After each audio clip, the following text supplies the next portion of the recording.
Have you ever had a near-death experience? Or perhaps someone you know may have had a near-death experience? Well, if so, we would love to hear your story and have you as a guest on our podcast. For more information, visit NDE.world. Again, that's NDE.world. We would love to hear your story.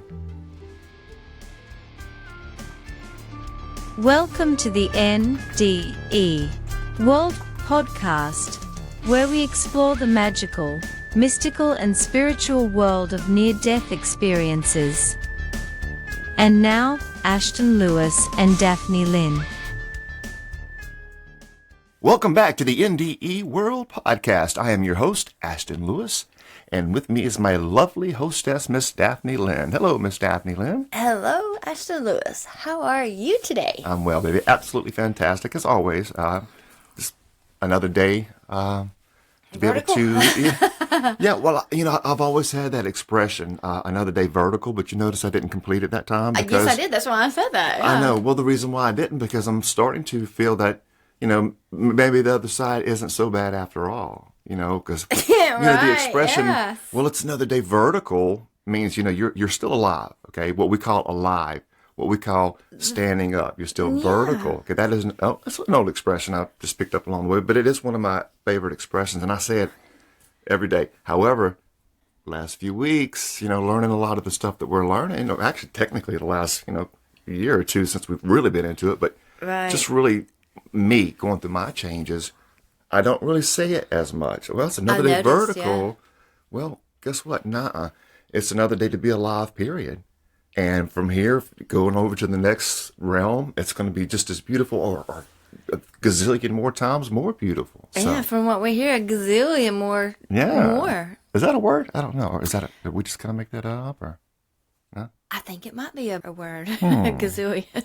A gazillion times more beautiful than here. I mean, from just watching some of Linda Kramer's story about her NDE, she's got drawings throughout her book, and in the video that she watches, she made a pie shape, and she split out just like a 5% of it, and said, "This is the color scheme that we see and know on this side."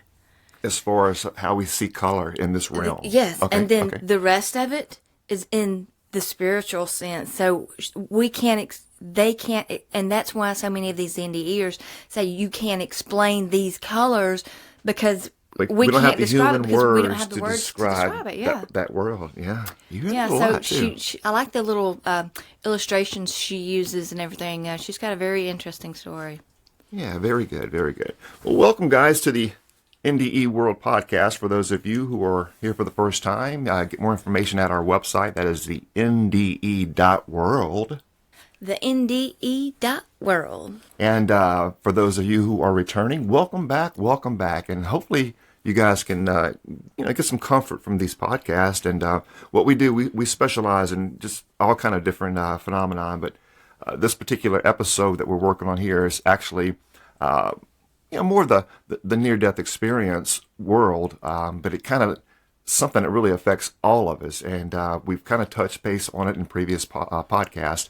We kind of touched base on the subject of suicide. That's what we're going to be talking about here on, a little bit here and there on some previous episodes, So we're going to kind of, maybe share a few more things. We have some actual reviews of some people who have had some near-death experiences that were related to suicide. So we've got actually a few of them we'd like to bring out today and, see if we can find some kind of comfort in that, and exactly firsthand from people who experienced it, you know what I'm saying? And then it can be applied for anybody out there who may need it. You may have a loved one that needs it. You may have a friend, a family, yourself. So this is something it's very serious and it hits home with a lot of people. Right.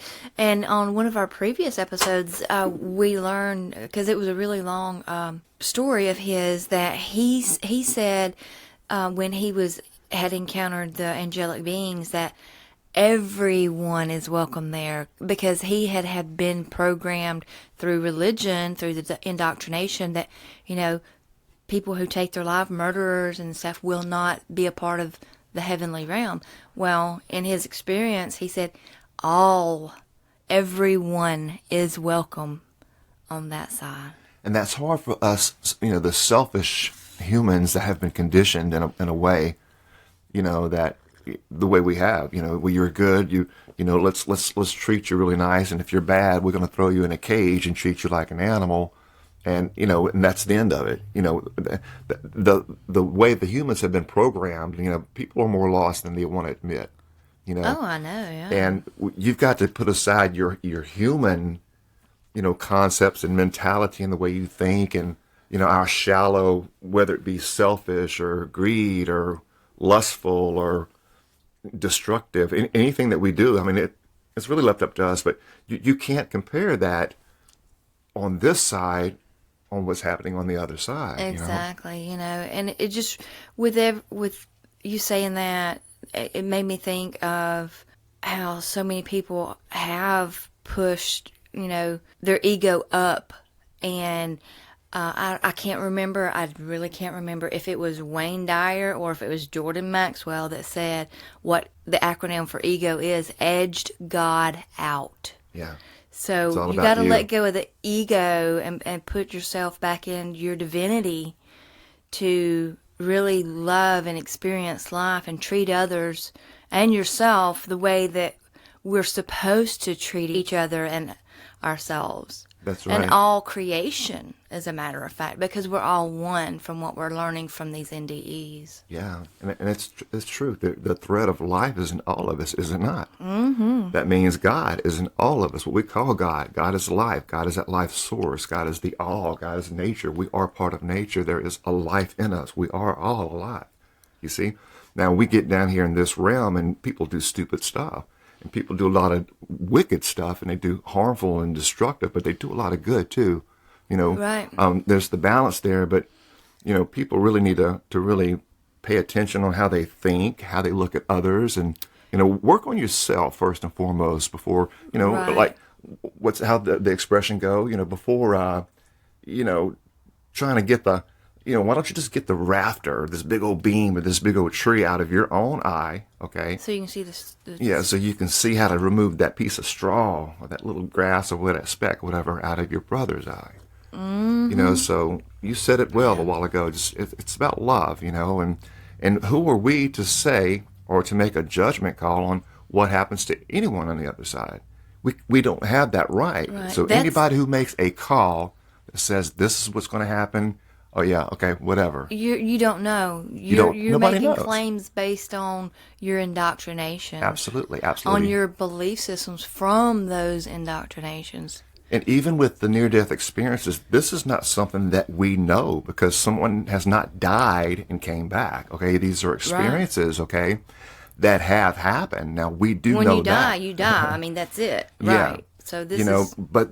But there is something that goes on. We do know that part. So, but anyway, I don't want to get too far off track there. But there's a balance in all things. But the truth is, you're not going to know until you get to the other side. Exactly. And if it's anything at all like what these experiencers are talking about, we have a multi-dimensional reality that we're going to be we live in now, but we're going to be going to in the spirit form that we're not going to know what to do with ourselves. And you'll never die. That's the thing about energy. You are deathless. Yeah. Spirit, energy, life, it never dies. It transforms. You can go back to, the source you came from, but you're going to be something else, Mm-hmm. So now on today's topic, let's kind of ease back into the subject at hand here. We're talking about suicide, and we see that a lot. It's very tragic. Yeah, it's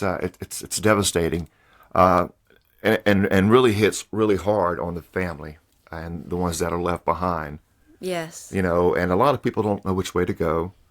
They start asking these questions, about why this and why that, and so that it's just part of being human. Mm-hmm.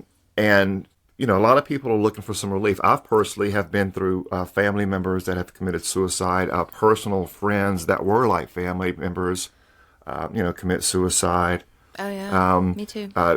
People through friends and family that committed. So I'm very well Aware of what this is, and how it affects you and the other people that are left behind.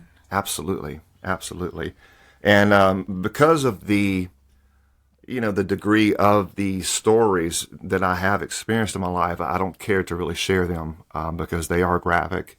But just know that I've been through that, and I know a lot of you guys have as well, and Daphne as well too. We've talked about that. You've been through that, so you've been there. But the point is, there are people who go through this, and there are people that actually lose loved ones, and they don't know which way to go. I think that one of the not just why they did it, but also, are they okay now? Where are they at now? What's happening to them now? Are they getting punished for their sins? What they committed the ultimate blasphemy, and are they being tortured in hell? I mean, I'm just saying, all of these things flash through people's minds, Right. And I'm going to say that with you saying this, having lost my son the way that he transitioned, I had and he didn't commit suicide now, but the way that he transitioned was very hard on a mother, on anybody. I'm not just going to say as a mother, but as anybody, the way he went out was shocking. It's hard. You have the whys, the hows, the whats. You have all these questions that you think about, and it's hard to set that aside at times, but we have to not really look at those points and those aspects of the situation. We have to realize the good, that things, our experiences with these people, and definitely remember that we are spirit. That spirit continues on. So we haven't truly lost them. They're still there, just in a different form. And it doesn't make it any easier. I realize that because I have my own experience with it. But we have to realize that it is that life continuing. Don't focus on the hows, the whys, the coulda, woulda, shouldas. Just reflect on the good stuff, the good memories. Yeah, and for those of you who, just to look for it, for some comfort, looking for something easy or the easy way, or just to let you know there is no easy way. It's something that you are going to have to go through as an individual. We all feel these things different ways, so it's not really something I can really advise, but there is no easy way when you lose someone by any means, Right. So the reality is you're going to have to go through it. You're going to have to experience the illusion of loss. It is an illusion. That's one of the things. That's one of the things you're going to have to come to terms with, that it is an illusion, and that'll help things better along the way. Right. Kind of like what we're doing. We're really diving heavy into the near-death experience world, because they offer what I would call glimpses of the afterlife. Like I said, nobody's actually died and came back, because if they did, they wouldn't be here. But the point is, they've had experiences that, would give them flashes of the other side, or that afterlife, or that consciousness going on, and, those experiences of feelings and love and things like that, so it's very real. Oh yeah, definitely. And so we seem to kind of lean more towards the reality aspect of near-death experiences, because out of the tens of thousands, like we say so many times, there's so much commonality between them all. The truth, that thread of truth that runs through them all. I love it. Yes, yeah. most Because definitely. if this just happened for one or two people, even a dozen or so, you can just write it off. These people are crazy. But you've got, close to 100, I don't know, maybe even 100,000 now, like I'd mentioned earlier. The last I heard, it was yes. Dr. Raymond Moody's one I'd mentioned. He said over 65,000. Yeah, the number is amazing of these experiencers that come back sharing the commonalities of these experiences, so we can benefit from that. We can learn from this. We can grow from this and share their love with others. Yeah, and to go ahead and start our first clip of the day, I just want to kind of mention something on the lines of suicide. I remember reading an account, it was quite a while back, where this young lady had committed suicide. And then next thing she knows, she was face to face with the source, or I forgot how it was presented to her. I don't know if it was as God himself or as Jesus, but it was a spiritual being there. Right. And she just knew, she had committed the ultimate sin by committing suicide. And she was actually preparing herself. So her first question out of her mouth was, okay, I know I did what I did. I know I'm going to, it's time. I'm ready to accept my punishment. Kind of like that. I'm kind of paraphrasing it. Right. And he said, be quiet. He said, you are my child. Right.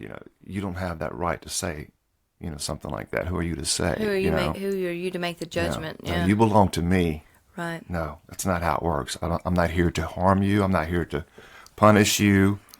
I love you. So I wish I had the actual, like I said, I'm paraphrasing. It was like a big old paragraph explaining that whole experience, but it's something like that. And it was so beautiful to know that, that we can go through so much, pressure on this side, even to the point where we feel we have no choices, and the illusion that there are no other choices, we'll push somebody to the edge, regardless of the trigger or the reason why, they went over the edge. But the point is just that love on the other side, and I've even heard them say, don't worry about it. We understand, or we know what it's like, or, it's different over there on that side than it is over here, So it's just a whole different mindset, for lack of words. I don't know if that's even the proper word, but so if you've lost someone in suicide, don't. Right. And from what I understand from listening to these NDEs is when going through the life review, that whether it's family members or entities, angels or source, they are looking at your life in indifference. They make no judgment calls on your life. It was your experience. Humans created judgment. Exactly. Keep that in mind, guys. Humans created the concept of judgment to be able to create the concept of salvation, to create the concept of the Savior, to create the reality of control. That's a whole different episode. Okay, so that's for the spiritually enlightened only. But let's get back to the topic at hand. And how about throwing on our first clip of the day and see how we can take that, maybe break it down and get some nugs. How's that? Let's go nug hunting. All righty. And if we've got time, we'll try to throw in another one. That's good. Okay, perfect. And we are rolling. I had a near-death experience several weeks ago, May 1999, as a result of attempted suicide. The next several hours changed my life forever.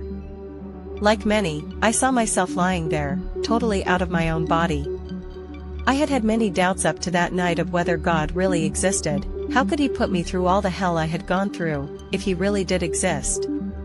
I felt guilty, but I could not help it. I felt God had not carried me, as the Footprints poem had said. God is with me now, every minute of each day, and I know it, I feel him. I was told I didn't need to go back, but I knew God wanted me to.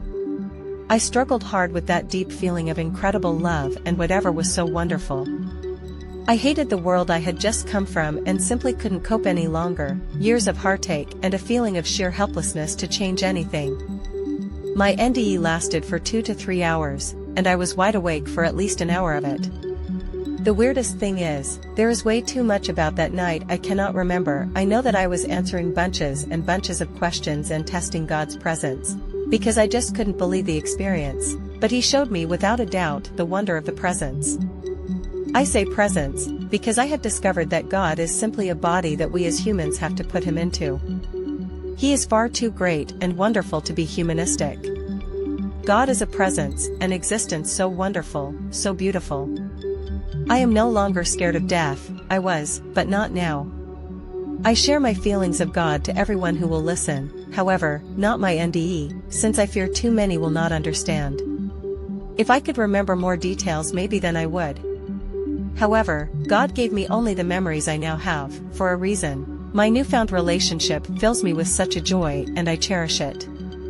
My desire to help others is beyond words, and my desire to do God's work, too.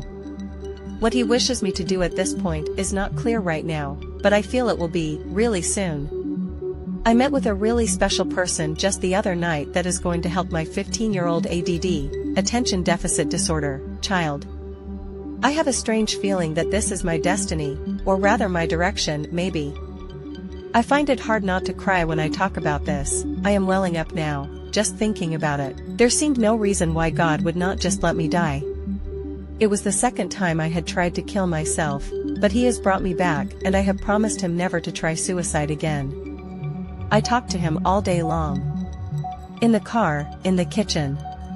People probably think I am nuts when they see me talking to myself at times. Little do they know I am talking to the greatest of all. I was initially drawn to a bright light and a being, who, I do not know for sure. When I came back, the incessant questions started. I answered them, quicker than I have ever answered anything in my entire 40 years. I knew the answers? If I answered wrongly, I would have made the decision to leave Earth. Still not sure, I remember asking God to prove Himself. After all that, I am now very ashamed, but He did prove Himself. I was able to control, at will, this tickle in my stomach and more so, movements of my husband, lying in bed beside me. Twisting and turning and opening his eyes, momentarily. It was so strange. I was not dreaming. Most people would think I belong in the nut house. The ultimate was consciously getting out of bed and touching a green vase on my dresser. I asked for total proof of his existence when I turned around. He gave it to me. What it was I cannot tell you now, but it was wonderful. I know without a doubt He exists, and I cherish His love for me. As I said, I am ashamed I ever doubted His presence. I leave all decisions in my life to God now, and ask His advice before I take actions, or I try to. We are all blessed, and God loves us all. And we are back. Okay, there are a lot of good nuggets in there, wouldn't you say, Daphne? Yeah, there's a few in there. Yeah, definitely. So we see the actual out-of-body experience where she actually saw her body. That's where she actually went into the actual, the experience itself. But I noticed she had kind of like an ill will towards God, how she says she's always putting him down or didn't believe in him or just... Yeah, she didn't feel God before. And she said this experience changed her life forever. She remembered reading the Footprints poem and where God carried you through your trials and tribulations, and she had been through so much. And she never felt Him there, and she had sort of a resentment toward Him. But she says she feels God with her now. That experience. After the experience. That was life-changing for her. Yeah. And so she said that she felt it went on for like 2 or 3 hours. But I thought it was interesting that she said that she was awake for 1 hour of it. So I'm guessing maybe an astral projection or something. Or That's what I'm thinking, out of body. Well, it's definitely out of body, of course. Yeah. Wow. Now, my favorite part, my most favorite nugget. Okay. God is. Yeah, I'm like, oh my gosh. If I know you, yeah. Let me quote, and let's comment on this, please, if you would. God is simply a body that we humans have to put Him into. He is far too great and wonderful to be humanistic. God is a presence and existence so wonderful and beautiful. Would you like to? Yeah, this beauty in that, we as humans have to personify God. We have to give Him a name. We have to put in something be that able we can to understand. relate to them. Correct. So that's why we see the images of, heaven and a throne and pearly gates and a man sitting up there. Right. But none of these experiences come back talking about a man, a physical presence up there. It's all energy and love. It's just that being, that God is love. Well, it's love. It's an energy. God is a word that we use to describe that energy. Exactly, yes. Love is an energy. Well, love is a word that we use to describe that energy, where they're both the same energies. Love and God, it's the same thing. It's just human. Like we have to, personify something to understand it. The same just like applies to words. Being able to relate to it. I mean, and that's it. And a lot of us like to name their gods. They like to name their pets so they can relate to them. And with these experiences, you're seeing they don't have names. It is just the presence of that energy of. Absolutely. And keep in mind that, she was pushed to the point of suicide, and she said that she attempted it more than once. Absolutely. So So for those out there who have attempted it or don't know much about it, or if you're concerned about the ones who, may have followed through with it, you have to understand what God is, on the other side, and just that love and that warmth and that welcome. You notice she didn't say that he was there chastising her and he was just being abusive and asking, why does she do this? No, it was pure love, like it always is, Right. I like the fact that she said that she had a fear of death, but yet she had tried to commit suicide more than once. But coming back from this experience, she said she no longer was afraid of death, so that fear was removed, and that happens in so many of these cases. Yes, many, of course. Yeah, exactly. But they all are life changing for all. Whether the experience is a NDE or just a regular NDE. Now, so now she all the time shares God with people, but she didn't really talk much about the NDE because she didn't really remember a lot of it. But she remembered what she had to remember. Yeah, she's afraid people think she's crazy, and that's why a lot of people do not share their experiences with others, because that fear of being judged as crazy, when the experiences are beautiful from my standpoint, whether it's distressing or not. I mean, you come back learning lessons from this, and this lady, it changed her life. She's able to feel God where she didn't before, and she's able to share that love with others. Yes. So yeah, that's the two main takeaways you get from most of these experiences. Absolutely. So ultimately, in the end, she had a beautiful experience. It had changed her life for the better. Yeah. So and it goes on with her, kind of tempting God, trying to get him to prove himself, and so he did show something, but she's not going to tell us. But but she did learn it in the end that we all are blessed and that God loves us all regardless. Exactly. Her testing and wanting God to prove himself, she said he did. So a lot of times when these experiencers come back, they can't remember exactly everything because the memory of what they learned can't be retained. Right. So a lot of times that's the case, and it seems like that's the case with this particular lady, that she's not able to share everything because she doesn't remember everything. But there's others out there that find minute little tiny details of their experience. They remember everything. So let's take this overall experience, Daphne, and what did you get from that we can share with those who are maybe dealing with suicide in the family, or maybe a loss of a loved one to suicide, or that's related to that, because this was a suicide experience. How can we take her experience and maybe find something in that to comfort, others, Right. Mainly that God loves you regardless. That's what I was going to say. I think it's kind of one of the things I got out of it. I mean, what about you? Yeah, that was my exact thought too, is, that so many of these experiencers, especially this one, she said God loves us all, and that's in our previous episodes. That's what the suicide person that was trying to commit suicide said. That you mentioned that earlier. I remember. Yeah, are all welcome, no matter what we have done. No matter what we have done, we are the ones that put judgment on things. Yeah. God is not judging us. The source is not judging us. However you want to call that. They're there to love us, to let us experience our life the way we will, and that to know that we are loved.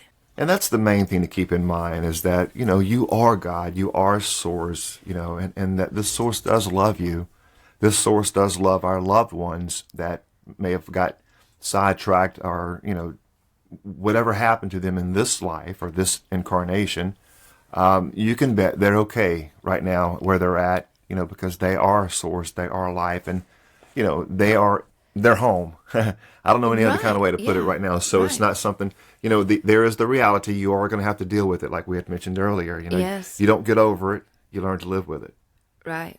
And so, well, I tell you what, because of the time, I think we may just end up having to wrap up on that, because by the time we get another review in, and then by the time we comment on it, it may actually go over. So, Yeah, by the way, Daphne, if you don't mind, I know we've got some numbers we'd like to share with you guys that we did on some previous podcasts for, someone that is dealing with the loss of, someone to suicide, or maybe someone contemplating suicide. Maybe someone that's just showing signs, Struggling with depression. Yeah, and depression and signs that, so any of that you're concerned with, we're going to share some numbers with you. So feel free to go ahead and, jot those down and grab you a pen or something and paper or whatever, and your phone or whatever. Just get these numbers, and if you can use them, please do. The National Suicide Hotline number is 988, which is the easiest to remember.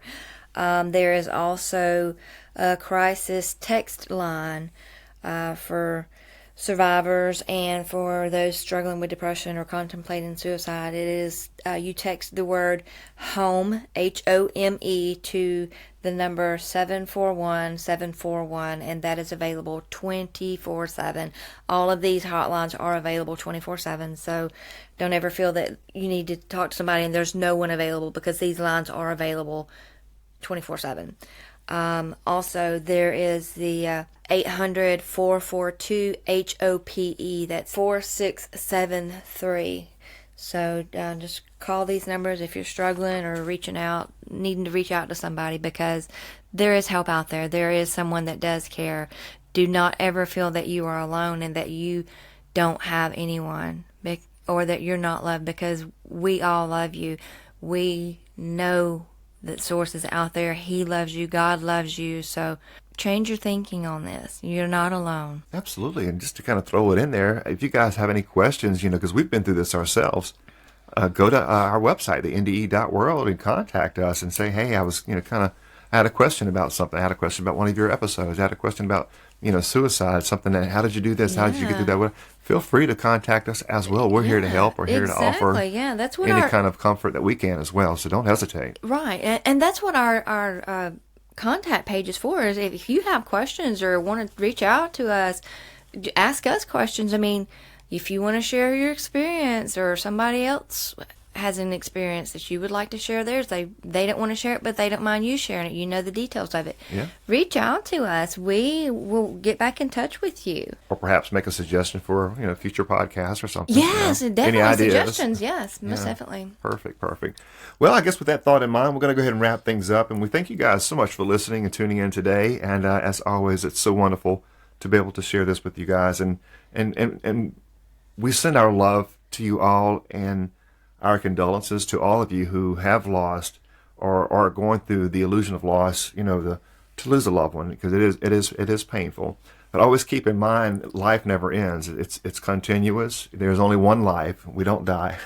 Death is you're always alive. You're just going to go through different changes, Yeah, death, in what we call death in this lifetime, is the doorway to life. We have to remember that. Yeah. Real life. A lot of it has to do with changing our perception, challenging a lot of our beliefs, perhaps. Oh, yeah. My belief system has been challenged so much, and starting to listen to these NDE stories, my belief system has changed so much, and I'm so thankful to be enlightened the way that I am, because I no longer have that fear that I had, and I haven't even had an experience. So, yes, it takes away fear. If you listen to these things over and over, you see that common thread, you feel it, and you know this is real.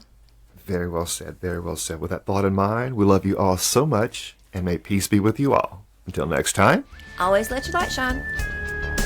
For information about the NDE World Podcast, visit NDE.world. That's NDE.world.